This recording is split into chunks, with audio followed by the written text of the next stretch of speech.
राम राम। आज हम श्रीमद् भगवद गीता के अध्याय 3 कर्म योग का श्लोक 17 संस्कृत उच्चारण और हिंदी अर्थ सहित सीखेंगे। पहला चरण य पूरे के साथ आधा स यस, आधे त के साथ वा त्वा और आधे त के साथ म त्वात म। र में अमिक्स करेंगे रति, रे व के साथ आधा स रेवस्या। इसको रेवस्या नहीं करना है, स संतो वाला आधा है तो रेवस्या। पहला चरण फिर से यस्त्वात्म रतिरेवस्या। दूसरा चरण दा के साथ आधा त और म में अमिक्स करना है दात्म त्रि। त्रि का अर्थ हुआ त आधा और री से ऋषि की मात्रा।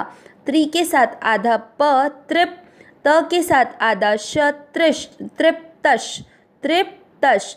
च में अमिक्स करेंगे च, माँ के बाद में न व दोनों अक्षर पूरे दोनों में अमिक्स करना है मानव। व में अ की मात्रा तो विसर्ग को पढ़ेंगे ह मानव ह। सेकेंड चरण फिर से दात्म तृप्तश्च मानवः। पहला और दूसरा चरण साथ में यस्त्वात्म रतिरेवस्या दात्म तृप्तश्च मानवः। तीसरा चरण देखेंगे आ के साथ आधा त आत, म के साथ आधा न मन ये और व पूरे में अमिक्स करना है व आत्मन ये व। च में अमिक्स किया च, स के साथ आधा न सन, तू के साथ आधा श षटकोण वाला तुष और ट पूरी के साथ आधा सा टस संतुष्टस। स और श का ध्यान रखना है। तीसरा चरण फिर से आत्मन येव च संतुष्टस। चौथा चरण त के साथ आधा स तस और य में अमिक्स किया तस्य का, य के ऊपर आधा र, का के साथ पढ़ेंगे कार य। शब्द पुराने के बाद य पे अनुस्वार आधा म कार्यम। न में अमिक्स करेंगे न, वी के साथ आधा द विद, य में अमिक्स करेंगे यते। चौथा चरण फिर से तस्य कार्यम न विद्यते। तीसरा और चौथा चरण साथ में आत्मन येव च संतुष्टस तस्य कार्यम न विद्यते। पूरे श्लोक का उच्चारण एक साथ यस्त्वात्म रतिरेवस्या दात्म तृप्तश्च मानवः आत्मन येव च संतुष्टस तस्य कार्यम न विद्यते। एक बार फिर से यस्त्वात्म रतिरेवस्या दात्म तृप्तश्च मानवः आत्मन येव च संतुष्टस तस्य कार्यम न विद्यते। श्लोक का अर्थ देखते हैं। इससे पिछले श्लोक में भगवान ने जो सृष्टि चक्र के अनुसार नहीं चलता, मतलब अपने कर्तव्य का पालन नहीं करता, उसकी ताड़ना की है कि वह केवल इंद्रियों के भोगों में रमण कर कर पापमय जीवन बिताता है, जिसके कारण उसका मनुष्य शरीर पाना व्यर्थ है। अब जो संसार से संबंध विच्छेद करने के लिए अपने कर्तव्य का ठीक ठीक पालन करता है, उसकी क्या स्थिति होती है, उसका वर्णन भगवान आने वाले अगले श्लोक 17 और 18 में करेंगे। यस्त्वात्म रतिरेव, यहाँ तक कैसे शब्द बनेगा यह, फिर त्वा से तू और फिर वा पे आ की मात्रा है तो आत्मरति। आत्मरति के बाद में र आधा है ना, रेव है तो र का आधा जो होगा आत्मरति ही विसर्ग कटने पर हो गया और र पे ए की मात्रा तो एव। क्या क्या शब्द बने यह, तू, आत्मरति ही और एव। यह यानी जो, तू यानी लेकिन या परंतु, आत्मरति ही यानी अपने आप में रमण करने वाला, एव यानी ही।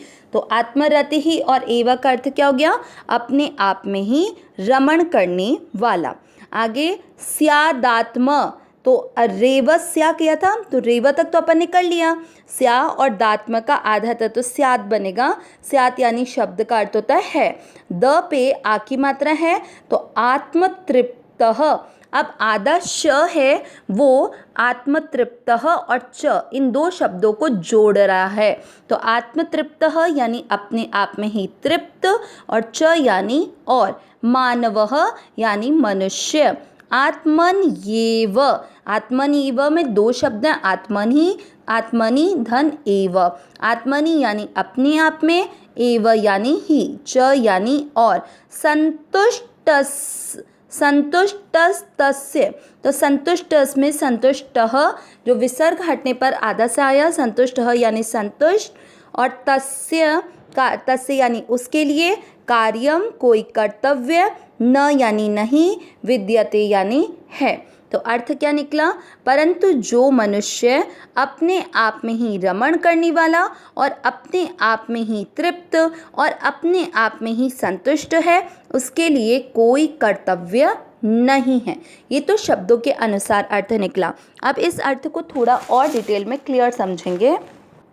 यहाँ पर जो तू शब्द प्रयुक्त हुआ है वो जो कर्तव्य का पालन नहीं करते हैं उनसे इस जो कर्तव्य का पालन करते हैं उसको अलग बताने के लिए हुआ है। क्योंकि पिछले श्लोक में हमने देखा था कि जो इंद्रियों के भोगों में रमण करता है, लेकिन तो मतलब जो आज वाला श्लोक है वो किसके लिए? जो इंद्रिय के भोगों में रमण नहीं करने वाले हैं, तो जो अपने कर्तव्य का पालन करने वाले, उन दोनों के बीच के अंतर को बताने के लिए यहाँ पर तू शब्द का प्रयुक्त हुआ है।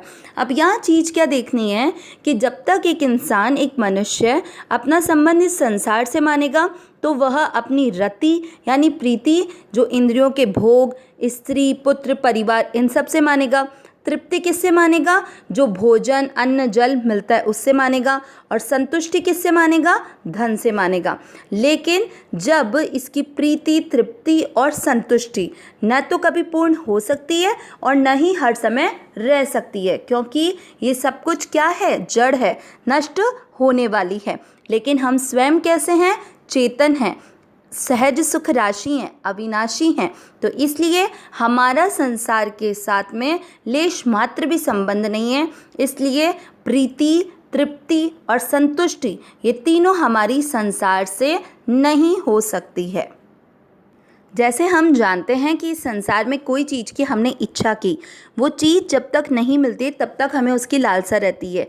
मिलने के बाद में हमें ऐसा लगता है कि वो चीज़ हमें मिल गई है, इसलिए हमें इसकी संतुष्टि हुई। जबकि वास्तविकता तो यह होती है कि वह वस्तु से हमारी तृप्ति हो ही नहीं सकती है।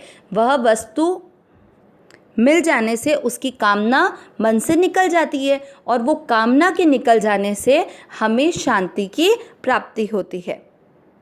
इसीलिए यहाँ पर बोला गया है कि जिसने संसार से अपना संबंध विच्छेद कर लिया, उस महापुरुष की प्रीति, तृप्ति और संतुष्टि तीनों ही अपने स्वरूप में हो जाती है। क्योंकि हमारा स्वरूप चेतन और अविनाशी है, उसमें अपने आप से ही वह तृप्त हो जाता है, अपने आप में ही रमण करने वाला होता है, मतलब अपने स्वरूप में स्थित रहने वाला होता है, स्वरूप से ही उसको तृप्ति होती है और अपने आप में ही वह संतुष्ट रहता है। क्योंकि संसार से हमारी रति अर्थात प्रीति, तृप्ति और संतुष्टि संभव ही नहीं है।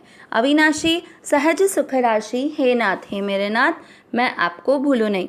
नारायण नारायण नारायण नारायण।